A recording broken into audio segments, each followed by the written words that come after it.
మరి ఆయన నేనే మార్గము, నేనే సత్యమని, జీవమని తెలియపరుస్తున్నాడు. ఈ లోకములో ప్రతి మానవుడికి కూడా మరి రక్షణ కావాలా. ఈ లోక రక్షణ అంటే మరి దేవుని బిడ్డలారా, మనము ఈ లోకములో మనము ఎప్పుడు మరి మరణిస్తామో, ఎప్పుడు మరి చనిపోతామో మనం తెలియదు. కానీ ఈ లోకంలో మనము కోరుకునేది ఏమిటంటే మనిషికి ఒక ఆరోగ్యం కావాలని, ఆయుష్ కావాలని, మరి ఆయన ప్రేమ కావాలని, ఆయన కృప కావాలని మనం కోరుకుంటాము. దేవుని బిడ్డలారా, మనం ఏ కులమైనా ఏ మతమైనా మరి మనం ప్రతి మానవుడు కూడా మరి ఆరోగ్యం కావాలని చాలాసార్లు కూడా మనం ఆలోచిస్తుంటాము.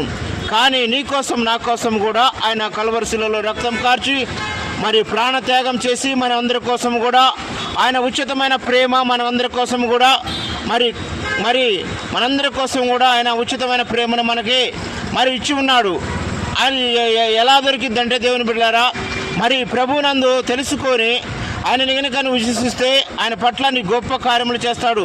ఎందుకంటే ఏ మానవుడు నశించిపోవటము దేవునికి ఇష్టం లేదు. ఎందుకంటే ఆయన భూమి ఆకాశములు సృజించిన వాడు. కానీ దేవుని బిడ్డలారా, మరి ఈ లోకములో మానవుడు అనేవాడు మరి కొన్ని విషయాలల్లా మరి అన్ని విషయాల్లో కూడా చాలామంది కూడా బానిసైపోతున్నారు. కానీ ఈ లోకంలో మనం అందరం కూడా ప్రభువునందు మనం తెలుసుకున్నప్పుడే మన జీవితాలకి మరి ఆత్మీయత కలిగింది. ఏ ఆత్మీయత అంటే మరి శారీరకంగా కాదండి.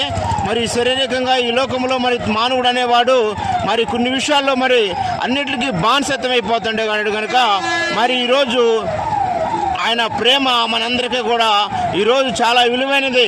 క్రీస్తు రక్తంలో మనందరికీ కూడా చాలా విలువైన ప్రేమ అండి. ఈరోజు ఆ ప్రేమ తెలియక ఎంతోమంది కూడా మరి ఈరోజు మరి చాలామంది చనిపోతున్నారు. కానీ నీ కోసం నా కోసం కూడా ఆయన ఉచితమైన ప్రేమ, ఆయన ఉచితమైన కృప మనందరి కోసం కూడా మరి కార్చి ఉన్నాడు కనుక మనందరం కూడా ఆయనలో మనం